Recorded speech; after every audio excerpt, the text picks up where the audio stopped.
ಅರಣ್ಯ ಒತ್ತುವರಿ ಭೂಮಿ ಖರೀದಿ ಪ್ರಕರಣಕ್ಕೆ ಸಂಬಂಧಪಟ್ಟಂತೆ ಮಾಜಿ ಸ್ಪೀಕರ್ ರಮೇಶ್ ಕುಮಾರ್ಗೆ ಈಗ ನೋಟಿಸ್ ಜಾರಿಯಾಗಿದೆ.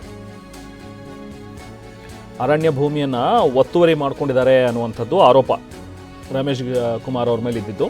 ಸೊ ವಿಚಾರಣೆಗೆ ಬನ್ನಿ ಅಂತ ಹೇಳ್ಬಿಟ್ಟು ಈಗ ಅರಣ್ಯ ಇಲಾಖೆ ನೋಟಿಸ್ ಅನ್ನ ಕೊಟ್ಟಿದೆ. ಇವತ್ತು ಸಂಜೆ 4 ಗಂಟೆಗೆ ಹಾಜರಾಗಿ ಅನ್ನುವಂಥದ್ದು ಬಗ್ಗೆನೂ ಕೂಡ ನೋಟಿಸ್ನಲ್ಲಿ ತಿಳಿಸಲಾಗಿದೆ. ಅರಣ್ಯ ಸಂರಕ್ಷಣಾಧಿಕಾರಿ ಕೋರ್ಟ್ಗೆ ಹಾಜರಾಗಬೇಕು ಅಂತ ಹೇಳಿ ನೋಟಿಸ್ನಲ್ಲಿ ತಿಳಿಸಿದ್ದಾರೆ.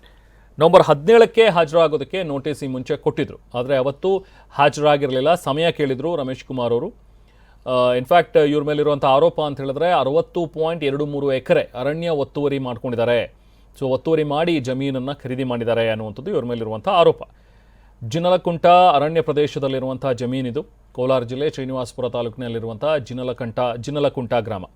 ಸೊ ಆ ಪ್ರದೇಶದ ಭೂಮಿಯನ್ನು ಇವರು ಸುಮಾರು ಒಂದು 60 ಎಕರೆಗೂ ಹೆಚ್ಚು ಭೂಮಿಯನ್ನು, ಇದು ಅರಣ್ಯ ಭೂಮಿ, ಅದನ್ನು ಒತ್ತುವರಿ ಮಾಡ್ಕೊಂಡಿರುವಂಥ ಹತ್ರ ಇವರು ಖರೀದಿ ಮಾಡ್ಕೊಂಡಿದ್ದಾರೆ. ಈಗ ಇವ್ರು ಬಂದು ಅದಕ್ಕೆ ಉತ್ತರ ಕೊಡಬೇಕು ಅನ್ನುವಂಥದ್ರ ಬಗ್ಗೆ ಇವ್ರ ಮೇಲೆ ಆರೋಪ ಕೇಳಿ ಬಂದಿತ್ತು. ದೂರು ಕೂಡ ದಾಖಲಾಗಿತ್ತು. ಅದಕ್ಕೆ ಸಂಬಂಧಪಟ್ಟಂತೆ ಇವತ್ತು ಸಂಜೆ 4 ಗಂಟೆಗೆ ಬನ್ನಿ ಅಂತ ಕರೆದಿದ್ದಾರೆ.